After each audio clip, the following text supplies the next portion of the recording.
Desde el tirolés Valle del Río Eno hasta la alemana Baviera. Recorriendo la meseta de Seefeld a altitudes de hasta 1200 metros y atravesando una región fronteriza de gran importancia estratégica y una azarosa historia.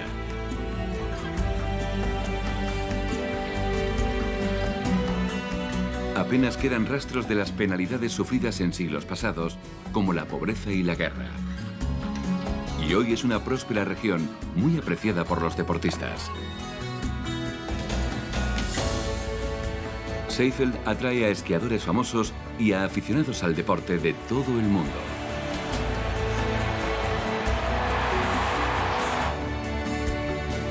Las relaciones entre tiroleses y bávaros a menudo fueron tensas. Ambas regiones han sido enemigas acérrimas y amigas íntimas. Y escribieron una historia llena de conflictos y resoluciones que dejó en Seefeld una huella indeleble y también entrañable. El maravilloso Tirol.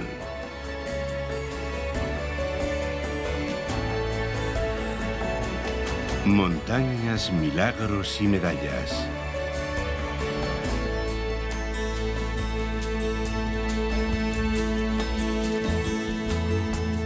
Los habitantes de Seefeld tienen profundas raíces que les hacen sentir que este es su hogar espiritual y la fuente de su fortaleza. Tony Inauer, el legendario saltador de esquí, campeón olímpico y deportista del año, no nació aquí. Pero Seefeld jugó un papel esencial en su triunfante carrera.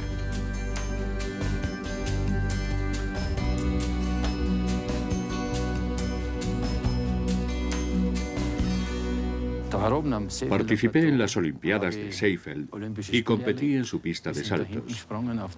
Y años después, como entrenador del equipo nacional y también de la escuela de esquí, enseñé aquí a mis alumnos. Incluso celebré algunos entrenamientos secretos durante el torneo de las 4 colinas. Las instalaciones de Seefeld siempre estaban a punto. Siempre podías saltar aquí. Era un refugio que nos permitía relajarnos y recuperar fuerzas.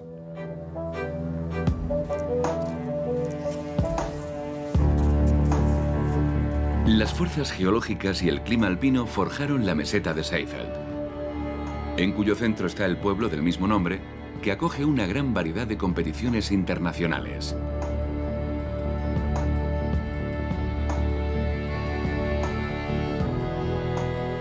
La gran planicie del valle de Leutasser se extiende al noroeste. Y en el nordeste está la cuenca de Sarnisser, que es conocida como la puerta a los montes del Kar-Wendel. El pueblo de Seefeld fue un importante asentamiento estratégico entre el Tirol y Baviera. Desde mediados del siglo XVII hasta comienzos del XIX, la fortificación Porta Claudia protegió el Tirol. Se alzaba en el punto más estrecho del paso de Scharnitz, bloqueaba el paso a los invasores en potencia y representó la culminación de la vehemente lucha del Tirol por expandir su territorio.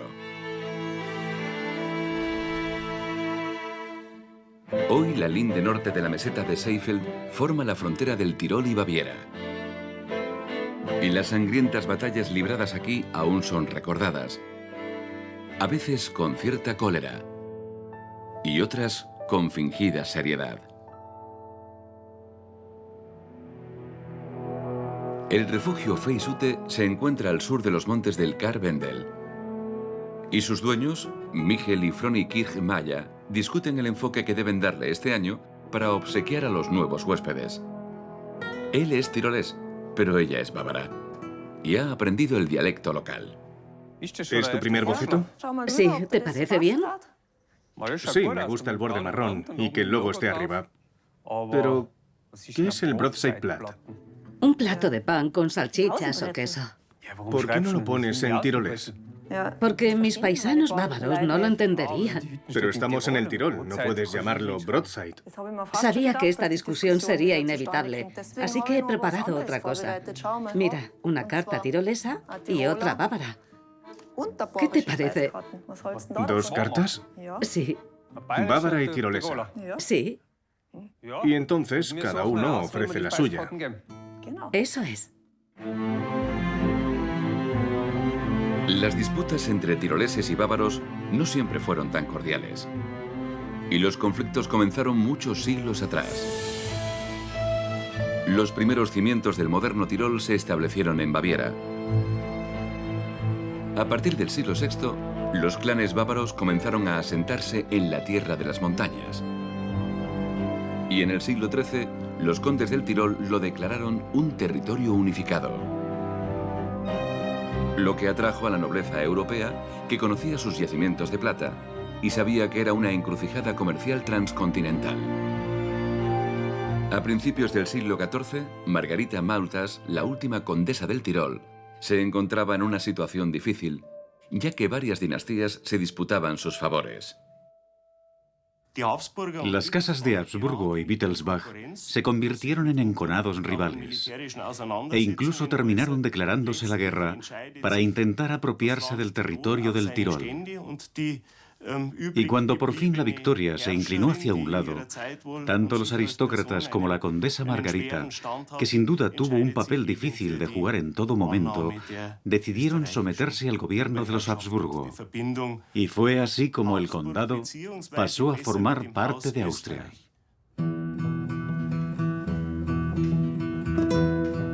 Anton Bruckner vive en la ciudad bávara de Garmisch-Partenkirchen, donde estudia la larga relación histórica entre Baviera y el Tirol. Y cree que muchas de las tensiones y rivalidades entre vecinos tuvieron su origen en un periodo muy concreto. Los acontecimientos ocurridos durante la época napoleónica tuvieron un impacto enorme y generaron recuerdos que aún perduran en nuestra memoria. Su importancia histórica es mucho más significativa que todo lo que ocurrió en los siglos anteriores. Durante las guerras napoleónicas, Baviera se alineó con Francia y recuperó su antiguo territorio. Pero en 1809, dirigidos por Andreas Hofer, los tiroleses se rebelaron, furiosos porque los bávaros habían suprimido su religión. La rebelión fracasó y Hofer fue ejecutado. Y aunque en 1814 Napoleón fue derrotado y la ocupación bávara tocó a su fin, las relaciones entre ambos estados permanecieron tensas hasta bien entrado el siglo XX.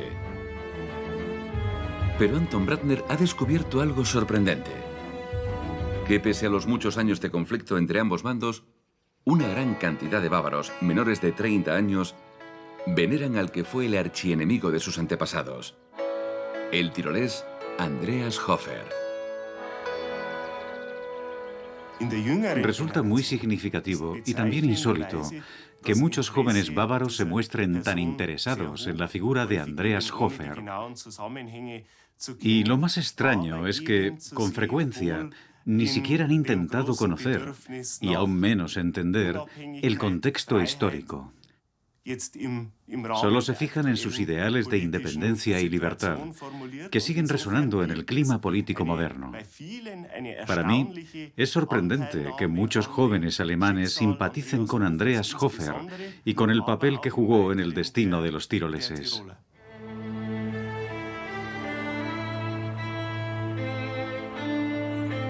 La carretera de Garmisch a Innsbruck recorre la meseta de Seefeld, siguiendo la misma ruta que la gente lleva utilizando en esta región de los Alpes desde hace miles de años.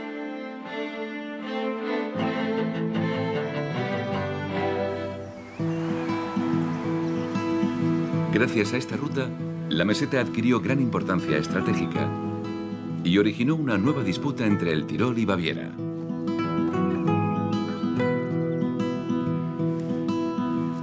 Gerhard Seiler lleva más de 30 años estudiando la historia de su país natal y ha venido a examinar los restos de la llamada Calzada Romana, que está a solo unos metros de la moderna autopista.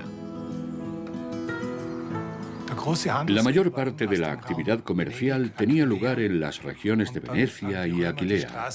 Así que los romanos construyeron una calzada sobre los pasos del Brennero y Seifeld. Después establecieron un pequeño fuerte en Sarnitz y luego continuaron hacia Augsburgo. Y aquello fue lo que marcó el comienzo del asentamiento en la meseta de Seifeld. El comercio transcontinental se expandió a comienzos del siglo XII. Y la calzada se convirtió en una ruta transitada por comerciantes, soldados e incluso reyes y emperadores. Lo que propició el nacimiento del pueblo de Seifeld, cuyo origen, del que no hay muchos datos, fue impulsado por la creciente importancia de la ruta comercial. Durante siglos, muchos de sus habitantes trabajaron reparando carros y cambiando caballos. Y en 1566, los comerciantes levantaron un gran edificio para almacenar las mercancías. También construyeron una modesta posada para que la gente pasara la noche, ya que cruzar el paso montañoso de Seifeld no era fácil y exigía un gran esfuerzo. Y el tiempo casi nunca era bueno. Los lugareños solían decir que en su región el invierno duraba 3/4 partes del año, por lo que era vital que los viajeros tuvieran un lugar donde alojarse. Pero pese al aumento del comercio, el pueblo creció con lentitud. La población vivía en la pobreza. Y las autoridades prohibieron establecerse en Seifeld a quien tuviera menos de 100 florines, ya que la comunidad no podía alimentar a más habitantes hambrientos. En la Baja Edad Media, la llegada de peregrinos aportó riqueza al pueblo. Muchos recorrían el Camino de Santiago, cuyos itinerarios conducían a los lugares sagrados del sur de Europa. En la Edad Media, el número de peregrinos aumentó y Seifeld les proporcionó refugio, provisiones y atención médica. La fortuna también bendijo al pueblo, ya que, según la leyenda, un milagro eucarístico ocurrió en la iglesia el Jueves Santo de 1384. En aquella época, Seifeld estaba gobernado por el caballero Oswald Milzer, un hombre desagradable, arrogante y colérico que despreciaba y maltrataba a sus súbditos. Cuando se acercó a comulgar, Milzer exigió recibir la gran hostia consagrada. Y cuando el sacerdote le explicó que solo él podía tomarla, amenazó con matarlo. Temiendo por su vida, el sacerdote colocó en su boca la hostia magna, y de pronto el suelo se abrió y comenzó a tragarse al caballero que, frenético, trataba de agarrarse al altar. Solo cuando el sacerdote recuperó la hostia, la tierra volvió a cerrarse. Y Milzer se salvó, mientras todos veían cómo la hostia derramaba sangre. El insolente caballero expió sus pecados. Y arrepentido de sus delitos, se retiró al monasterio de Stams, donde murió siendo un simple monje. La leyenda se propagó con rapidez y dio origen a un peregrinaje que se convirtió en el más popular del Tirol y que fue apoyado por los propios condes, tal vez por los beneficios que aportaba. También fue bendecido por el emperador Maximiliano I, que fundó un monasterio en el que en 1604 se establecieron los agustinos. Estos construyeron un hospicio y una fábrica de cerveza.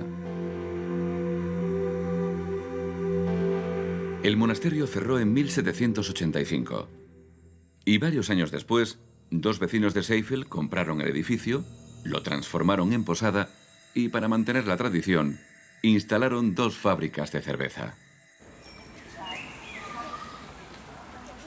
Aquello marcó el comienzo del turismo local. Y la antigua posada se convirtió en un moderno hotel cuyos muros conservan partes de la estructura original.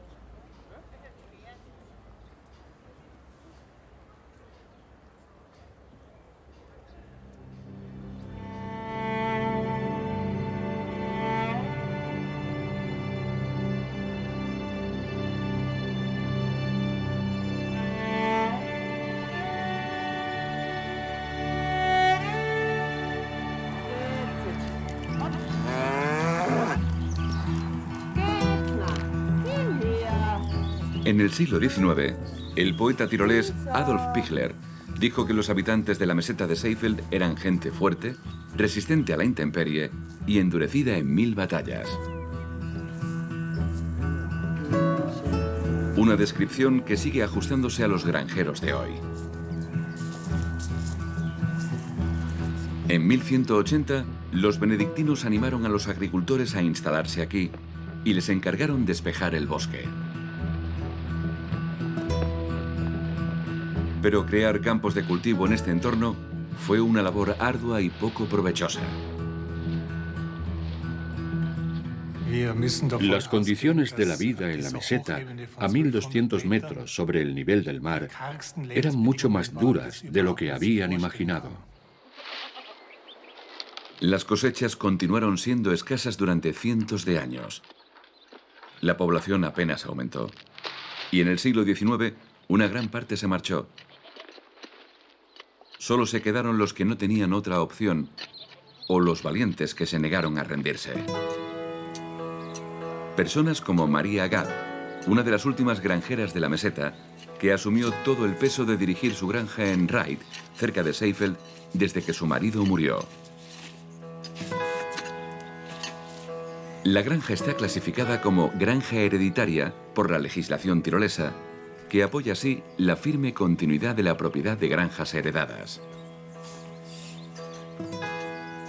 Fue creada en el siglo XII y mucho después perteneció a la familia II.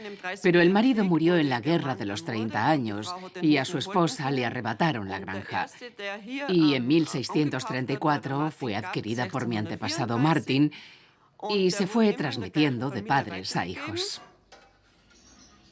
María mantiene esta tradición en una comunidad que casi por completo se dedica al turismo. A comienzos del siglo XX, casi el 5% de la población local trabajaba en la agricultura. Pero ahora no supera el 2%.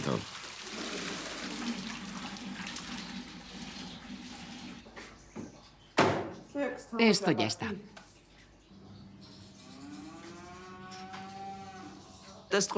Antes había mucha gente en la meseta que se dedicaba a la agricultura y en todas las casas había al menos 1 o 2 vacas. Todo el mundo tenía algún animal, pero ahora solo hay 4 granjeros en Reit, incluyéndome a mí, que siguen cuidando ganado. Y lo bueno es que gracias a nosotros y al resto de los granjeros, todos los prados de la zona están bien cuidados. Somos nosotros, la gente del campo, los que impedimos que los invada la maleza. Y eso es muy importante para el turismo, para atraer a más visitantes. Si los granjeros locales no lo hiciéramos, todo esto en muy poco tiempo sería un bosque. La expansión del bosque se considera un problema porque las nuevas urbanizaciones y el turismo requieren cada vez más espacio. Pero años atrás, su constante retroceso habría sido desastroso. La madera de los bosques de la meseta y de los montes del Karwendel fue muy apreciada en el pasado y creó una floreciente industria forestal y maderera.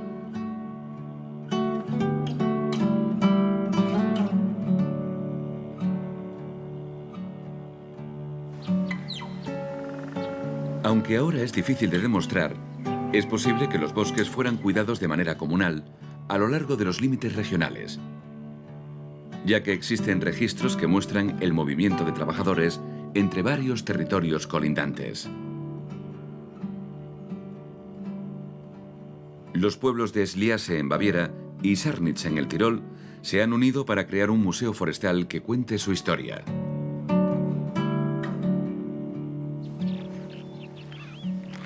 Y explique otra extraordinaria cualidad de la madera de los bosques de la región.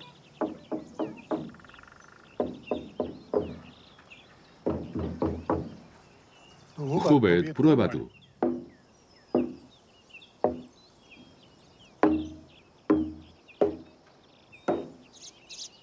La madera que ambos están probando proviene de abetos noruegos, que además de ser muy comunes en esta región, son famosos por su resonancia excepcional.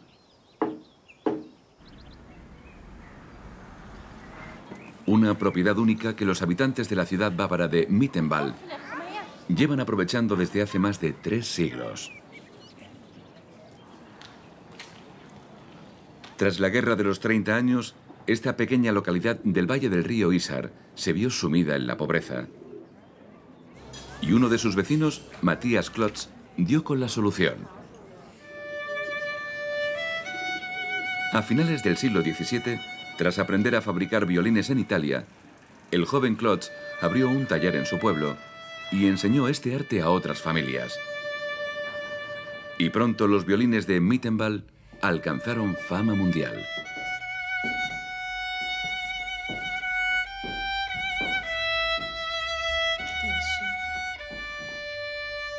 A los visitantes les encanta descubrir los secretos de su fabricación. Cada violín tiene su propio sonido y ningún modelo producido en serie podrá competir nunca con un instrumento artesanal hecho con amor.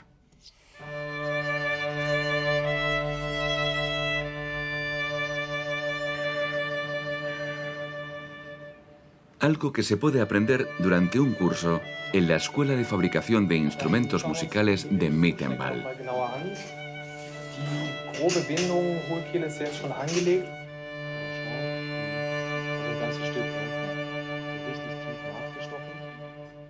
Hay pocas escuelas en Europa comparables a esta.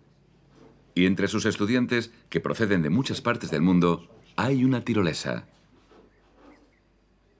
Elegí esta escuela porque la música y la artesanía siempre han tenido un papel fundamental en mi vida. Y esta es la forma perfecta de unir ambas aficiones. Construir un hermoso instrumento para que la música brote de él. Solo con mucha experiencia, sabiduría y tesón, se puede fabricar un instrumento que pueda competir con los legendarios Stradivarius. Debes elegir la madera teniendo en cuenta el tipo de violín que quieres construir y las preferencias del músico que te lo ha encargado. Lo que hace que, con mucha frecuencia, la planificación se complique y te lleve más tiempo del que habías calculado. Elegir el material es muy emocionante porque no hay dos piezas de madera idénticas. Por eso cada instrumento tiene su propio sonido. La ubicación de los árboles también es muy importante. Si queremos madera de un abeto noruego, este debe proceder de un bosque situado a más de 1000 metros de altitud. Porque cuanto más difícil haya sido la vida del árbol, menos agua tendrá y los anillos estarán más agrupados, lo que facilita construir una tapa superior fina, pero muy estable.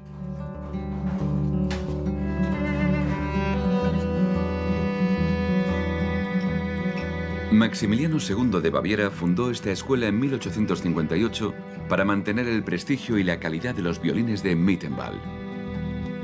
Un postulado que sigue siendo básico y que anima a los alumnos a buscar un sonido único y melodioso que la producción en masa jamás podrá igualar. Espero que cuando termine mi formación en Mittenwald me surjan distintas opciones laborales para adquirir más experiencia en la construcción de violines. Porque eso me permitiría, quizá dentro de unos 10 años, abrir en el Tirol mi propio taller.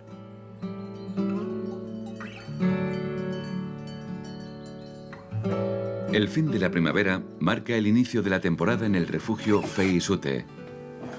Y los Kirchmaya se disponen a abrir sus puertas a los montañeros, tras acordar que la carta gastronómica tendrá un solo lenguaje. Ha quedado muy bien. Yo creo que sí. Nuestras sugerencias son el Breteljause, la tabla de embutidos, y los filetes rusos y la sopa. Pues que empiece la temporada. Michel y Froni se conocieron esquiando e hicieron un gran esfuerzo para superar las barreras idiomáticas y sus diferentes formas de pensar. Y su hija Flora ocupa el centro de su desenfadado conflicto cultural. Siempre he intentado transmitirle mis raíces tirolesas. Y ella añadió cosas de la cultura bávara, como esas mantas de cuadros azules y blancas.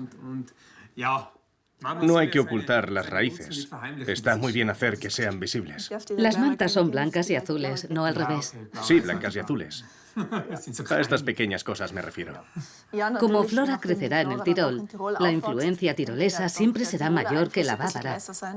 Pero queremos que conozca mis raíces, porque también forman parte de ella.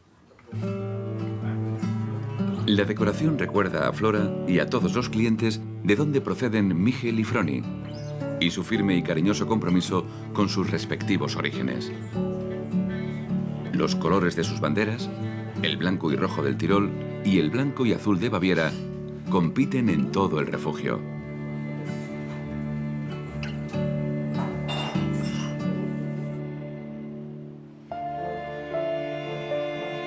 El Tirol y Baviera comparten una impresionante cordillera alpina.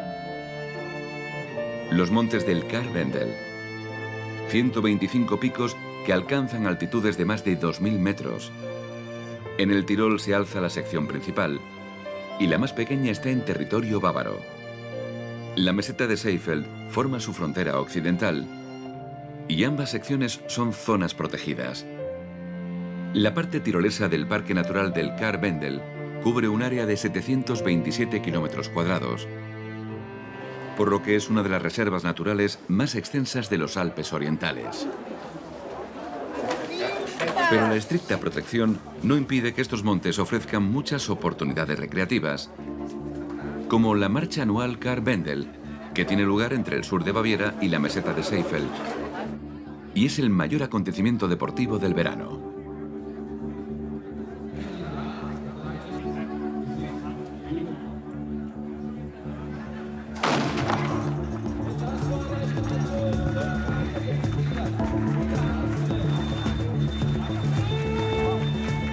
La ruta cubre una distancia de 52 kilómetros desde Sarnitz a Pertisau, en el lago glaciar Achen, ascendiendo a altitudes de más de 2000 metros.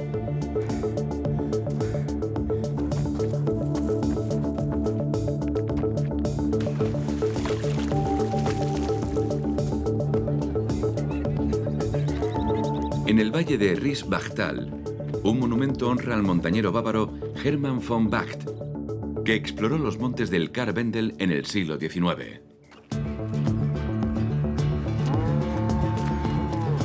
Hasta 2.500 corredores participan en esta gran aventura de enorme dificultad.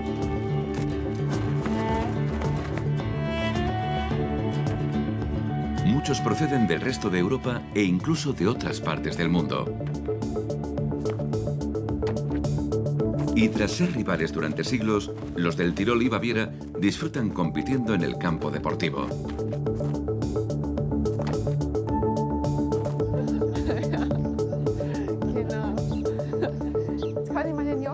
El refugio Feisute está a cierta distancia de la ruta, pero también aquí la relación entre tiroleses y bávaros es un tema constante.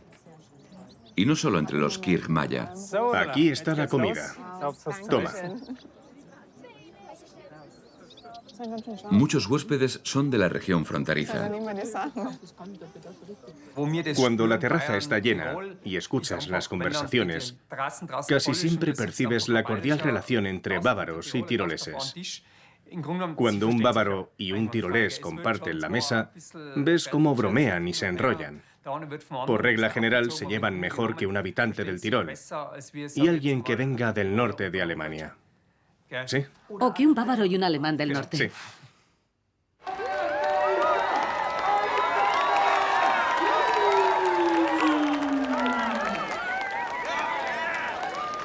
En Pertisau, en el lago Achen, los participantes cruzan la línea de meta. Los profesionales llegan primero y completan la marcha en poco más de 4 horas. Pero todos los que terminan tan exigente carrera son ganadores. Aquí llega el siguiente corredor, Martin Moser, que cruza la meta con un tiempo de 5 horas y 42 minutos.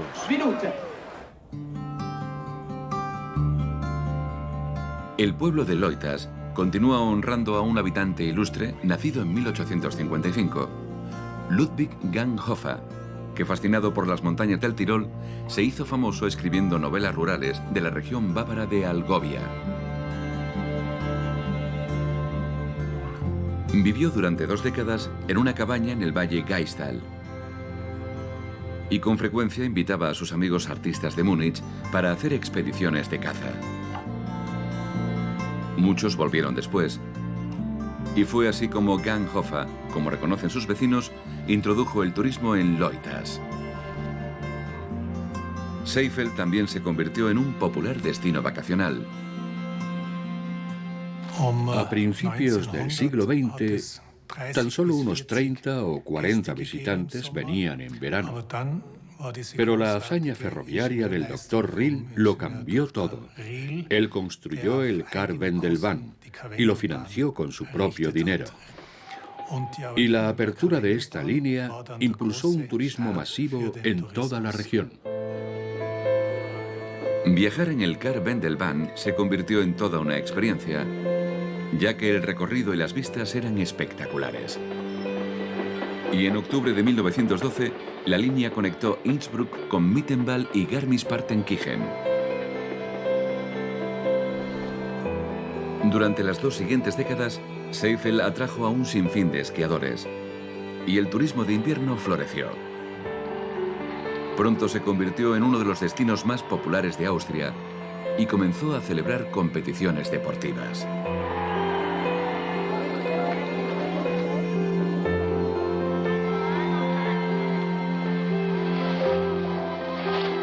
Seefeld no era el lugar perfecto para practicar el esquí alpino, pero atrajo la atención del mundo del esquí gracias a Toni Silos, un esquiador de Seefeld que ganó 4 veces el campeonato del mundo. Fue el inventor de la técnica del giro en paralelo y tras su retirada se dedicó a enseñar a sus jóvenes paisanos los secretos de este deporte. Era muy divertido.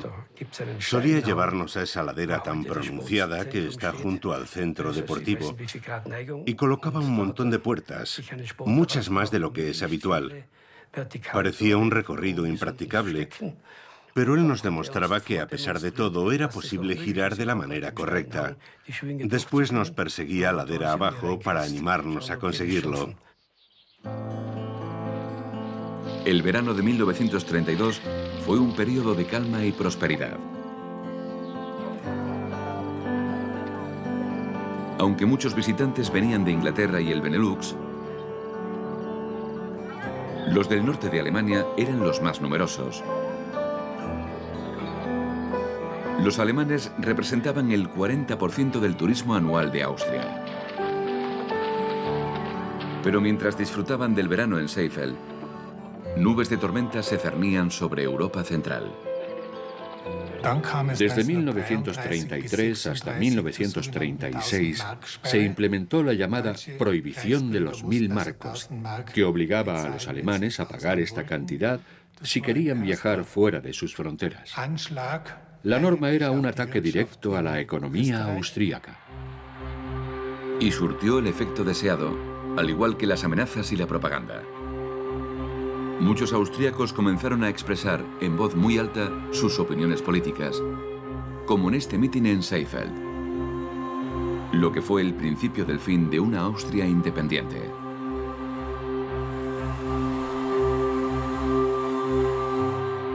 El 12 de marzo de 1938, Hitler anunció la Anschluss, la unión de Alemania y Austria, que se convirtió en parte del Tercer Reich. Y las tropas de montaña de la Wehrmacht, con algunas unidades de la cercana Mittenwald, desfilaron por Seefeld.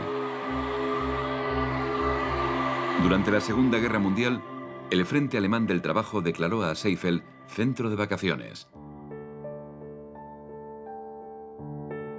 Y tras el bombardeo de Innsbruck en diciembre de 1943, muchos heridos evacuados se alojaron en alas temporales en 3 de sus hoteles turísticos.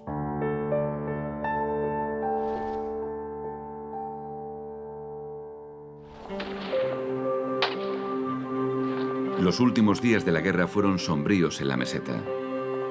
Las bombas dañaron el Kar-Wendelbahn, cerca de Reit, y miembros fanáticos de la Wehrmacht llevaron la muerte y la destrucción a Sarnitz.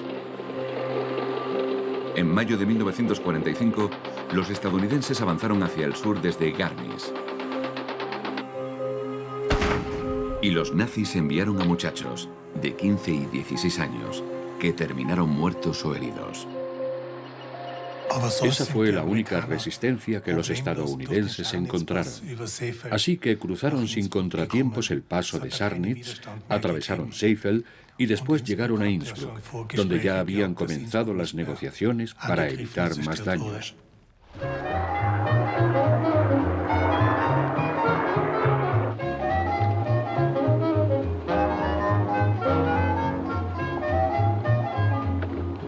Los habitantes de Seefeld saludan a los turistas desde ambos lados de la calle de un modo amistoso, abierto y hospitalario. La película El sol sobre Seefeld captó el júbilo y el optimismo del auge económico de la posguerra. La gente había recuperado la paz y podía ir de vacaciones. Así que la ciudad luchó por recuperar su estatus turístico y alentó el regreso de los antiguos visitantes. Seefeld alcanzó el éxito en 1955 gracias al desarrollo del turismo durante los años 30. Esos cimientos permitieron su expansión a finales de los 40. Y empezó con turistas ingleses porque, a causa de la prohibición de los 1000 marcos, Seefeld tuvo que buscar nuevos mercados en Inglaterra y Francia.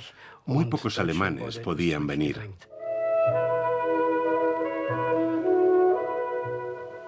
Y este es nuestro destino, el pintoresco pueblo tirolés de Seefeld, que brilla a 1200 metros de altitud como la gema de una valiosa pieza de joyería. Seefeld también soñaba con el turismo de invierno. Pero aunque muchos alemanes redescubrieron la región, la meseta volvió a enfrentarse a la competitiva Baviera, su eterna rival. Mittenwald y Garmisch habían desarrollado el turismo antes que Seefeld, y a nosotros nos consideraban unos advenedizos. Así que nos dedicamos a observar lo que pasaba en Mittenwald, cuántos turistas tenían, qué era lo que ofrecían, y no tardamos mucho en revertir la situación, en parte porque las características de nuestra nieve eran mejores que las de nuestros vecinos bávaros. Unas pendientes más inclinadas, una capa de nieve mayor y sus hermosos paisajes brindaron a Seefeld una oportunidad única.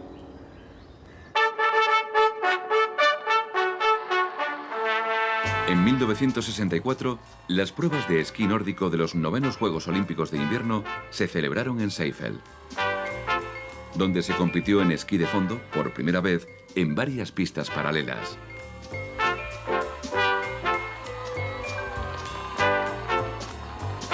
Seefeld continuó siendo el hogar austríaco del esquí de fondo.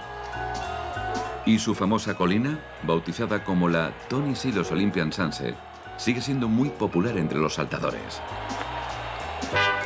Las Olimpiadas convirtieron a Seefeld en un lugar famoso y el número de asistentes superó todas las expectativas. Vinieron decenas de miles de turistas y a los saltos de esquí asistieron 35.000 espectadores, de los que entre 15 y 20.000 apenas podían ver la colina. Tenían que escuchar los altavoces para saber quién estaba saltando y qué distancia alcanzaba. Y en algún lugar entre la multitud estaba el Shah de Persia con su esposa. Fue una visita memorable y los medios les prestaron mucha atención. Pero debo reconocer, viendo cómo son ahora las cosas, que organizarlo fue muy sencillo. Nos bastó con poner un pequeño cordón con algunos guardias de seguridad, y el público apenas lo notó. No hicieron falta barreras ni medidas especiales. El 5 de septiembre de 1972 en Múnich, las Olimpiadas de verano quedaron ensombrecidas por un ataque terrorista, que se cobró 15 vidas y puso fin a la era de los Juegos de la Paz. Los 12º Juegos Olímpicos de Invierno comienzan el próximo miércoles. En 1976, 4 años después de Múnich, El mundo era un lugar muy diferente. En la Villa Olímpica de Innsbruck, la vigilancia era férrea y los controles eran frecuentes. Varias pruebas de esquí nórdico se celebraron en Seefeld y el equipo austríaco de saltos se alojó en el pueblo. Y entre sus estrellas, como Toni Inauer, había un sentimiento de miedo e inquietud. Nos avisaron de un posible ataque terrorista, lo que al principio no sabíamos si tomar en serio. Pero alguien nos dijo que Ingemar Stenmark y yo seríamos objetivos específicos y que había agentes del servicio secreto protegiendo el hotel. Alois Lippburger, uno de mis compañeros de equipo, decidió visitar el casino una noche. Y cuando volvía al hotel con sus ganancias, con semblante feliz, se encontró con un agente del servicio secreto que lo detuvo de inmediato. Estuvieron un rato haciendo comprobaciones y por fin constataron que aquel hombre vestido de blanco que volvía del casino era un esquiador olímpico y le dejaron entrar al hotel. La Guerra Fría entre ambos bloques, aún muy presente en los años 70, también generó una gran tensión. Y un episodio personal de este conflicto tuvo lugar en Seefeld. Klaus Tuxer era un joven de 21 años de Alemania del Este. Competía en el evento combinado nórdico y quedó en quinto lugar. Sus agentes lo vigilaban de cerca, pero él tenía una novia austríaca del estado de Estiria llamada Annie. No recuerdo su apellido. Y ambos habían acordado que ella le enviaría un taxi al hotel y que él se subiría corriendo tras esquivar a los guardias. Y lo consiguió. Desertó de la RDA justo aquí, lo que tuvo una gran repercusión en el terreno diplomático.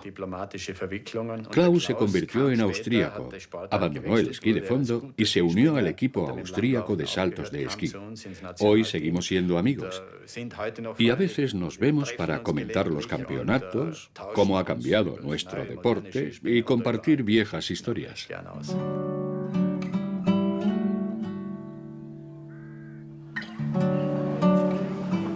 El Seefeld de comienzos del siglo XXI es muy diferente al del pasado. Su antigua vida agrícola y ganadera ha sido desplazada casi por completo por la industria turística. Pero aunque el día a día esté enfocado a deleitar a los visitantes, algunas tradiciones permanecen.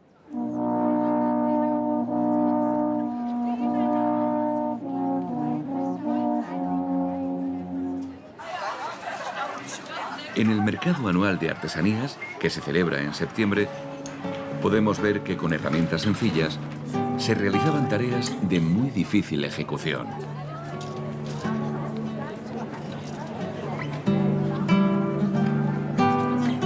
En la Edad Media, el esquisto bituminoso de las montañas permitía producir petróleo, que era llamado aceite de piedra, y tenía propiedades medicinales que la industria farmacéutica sigue aprovechando.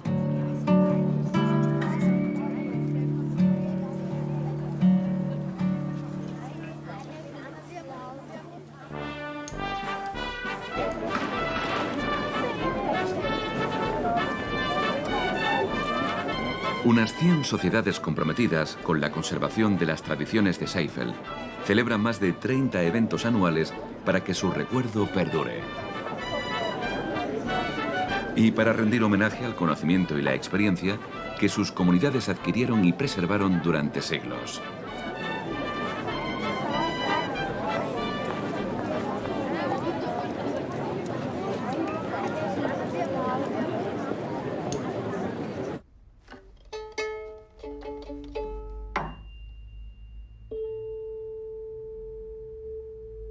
El otoño proporciona un bienvenido periodo de calma tras el ajetreado verano y permite recuperar el aliento, evadirse de las obligaciones diarias y disfrutar de momentos íntimos y únicos.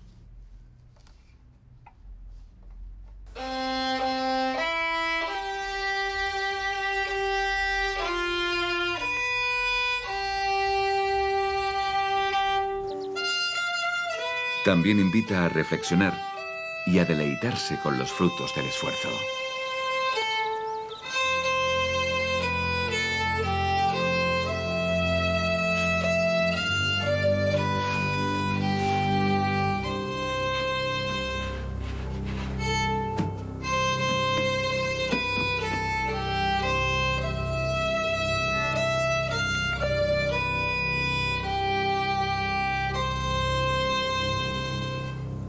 A mediados de octubre, termina la intensa temporada del refugio Feisute.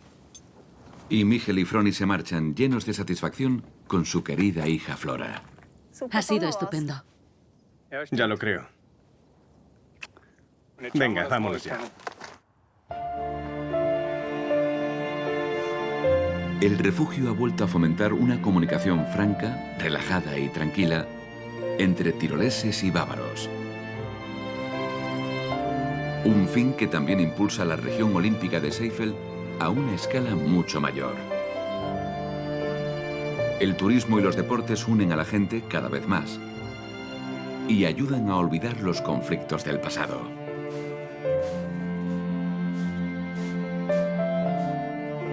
Tony Inauer sigue observando con gran alegría cómo las semillas que se plantaron cuando él era un muchacho han propiciado los éxitos de la era moderna. Y cómo la juventud alcanza nuevas metas.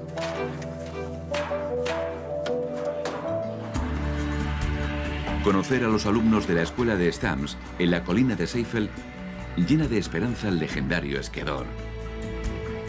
Al ver a una generación que no está obsesionada por los fantasmas del pasado y cree en un futuro pacífico y compartido.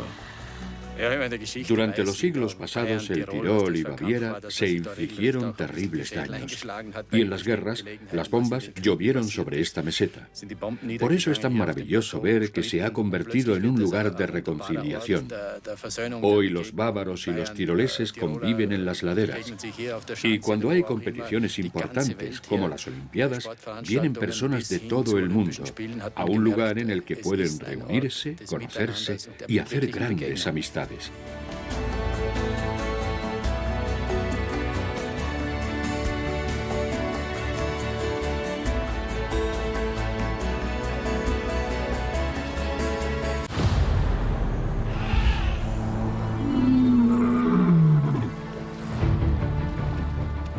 Hay un lugar